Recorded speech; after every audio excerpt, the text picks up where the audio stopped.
NEET নিয়ে অনিয়মের জবাব দিতে এনটিএকে নির্দেশ দেওয়া হয়েছে কলকাতা হাইকোর্টের পক্ষ থেকে। তাহলে কি ফের পরীক্ষা হতে চলেছে? গুরুত্বপূর্ণ ব্যাপারটি আপনারা এবার জানতে চলেছেন। চ্যানেলটিকে সাবস্ক্রাইব করে রাখতে পারেন, তাহলে নিত্য নৈমিত্তিক যে আপডেটগুলো সেগুলো মিস করবেন না। পাশের বেল আইকন প্রেস করে কিন্তু অল করে দেবেন। যারা ফেসবুক থেকে দেখছেন আমাদের এই পেজটিকে ফলো করতে পারেন।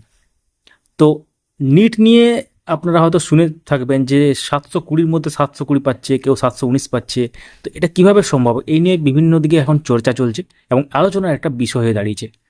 অনেকেই মনে করছেন যে প্রশ্নপত্র লিক বা কোনোভাবে সেটা আগে জেনে গিয়েছিল অনেকেই, আর অনেকেই মনে করছেন যেটা হয়েছে ঠিকই হয়েছে। তো এই সংক্রান্ত ব্যাপার নিয়ে একটি গুরুত্বপূর্ণ আপডেট আসছে। নিট ইউজি যেটা আন্ডার গ্রাজুয়েট, এবং সেই সংক্রান্ত ব্যাপার নিয়ে এটা কি সত্যিই স্ক্যাম হয়েছে না যা হয়েছে ঠিক হয়েছে। তো পুরো ব্যাপারটা নিয়ে এই ভিডিওতে আলোচনা হবে। তো নিট পরীক্ষা নিয়ে নজিরবিহীন সব অভিযোগ সামনে আসছে। পরীক্ষার্থীদের একাংশ সুপ্রিম কোর্টের দ্বারস্থ হয়েছেন। এর পাশাপাশি বিভিন্ন রাজ্যে হাইকোর্টে আবেদন করছেন প্রার্থীরা। চলতি বছরে নিট আন্ডার গ্রাজুয়েট পরীক্ষায় কথিত অনিয়মের বিরুদ্ধে একটি আবেদনের বিষয়ে ন্যাশনাল টেস্টিং এজেন্সি বা এনটিএর কাছে উত্তর চেয়েছে কলকাতা হাইকোর্ট। এই বিষয়ে এনটিএর কাছে হলফনামা চেয়েছে আদালত। বিচারপতি অপূর্ব সিনহা রায় এবং কৌশিক চন্দ্রের হাইকোর্টের বিভাগীয় বেঞ্চে শুনানি হয়। সেখানে একাধিক অনিয়মের কথা তুলে ধরা হয় মামলাকারীদের পক্ষ থেকে।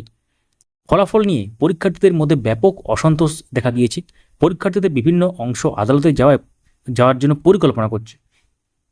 সারা দেশে শিক্ষার্থী এবং অভিভাবকরা এই বছরের ফলাফলে স্বচ্ছতার অভাবের অভিযোগ করছেন। নিট পরীক্ষায় বিরাট স্ক্যাম করা হয়েছে বলে দাবি করা হয়েছে। তবে এনটিএর বিবৃতিতে প্রশ্ন করে দিয়েছে যে 67 বা 67 জনের মধ্যে 50 জন শিক্ষার্থী যারা 720 নম্বরের মধ্যে নিখুঁত 720 নম্বর পেয়েছে, তারা গ্রেস মার্কস থেকে উপকৃত হয়েছে।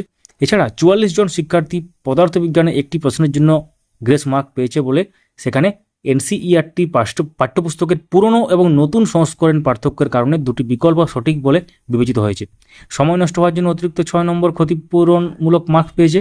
এছাড়া পরীক্ষার সময় নষ্ট হওয়ার কথা তুলে হাজারেরও বেশি প্রার্থীর অতিরিক্ত গ্রেস নম্বর দেওয়া হয়েছে। তার মানে একটা এখানে অন্যরকম ব্যাপার ঘটেছে বলে এনটিএ জানাচ্ছে।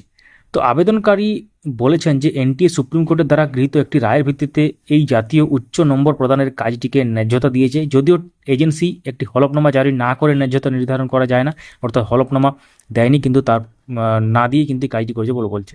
তো কলকাতা হাইকোর্টের বেঞ্চ শুনানি করে আবেদনকারীর অভিযোগের জবাবে এনটিএকে 10 দিনের মধ্যে একটি হলফনামা দাখিল করতে বলে। 2 সপ্তাহের মধ্যে ফের মামলাটি শুনানির জন্য উঠবে এবং শুনানির গুরুত্বপূর্ণ আপডেট উঠে আসবে। আমরা যখন খবর পাবো তখন হয়তো আমরা আবার ভিডিও একটি নিয়ে আসবো এই সংক্রান্ত, এবং তাছাড়াও কিন্তু আরও যখন বিভিন্ন ধরনের যে খবরগুলো সেগুলো আসবে ডেইলি বেসিসে আমরা শেয়ার করি। তো সঙ্গে থাকবেন। আপনাদের মতামত কি এই ব্যাপারে অবশ্যই জানাতে পারেন যে এনটিএ কি সত্যি স্ক্যাম করেছে, বা নিট পরীক্ষা সত্যিই কি স্ক্যাম হয়েছে, না যেটা হয়েছে একদম অ্যাপ্রোপ্রিয়েটই হয়েছে যা হয়েছে।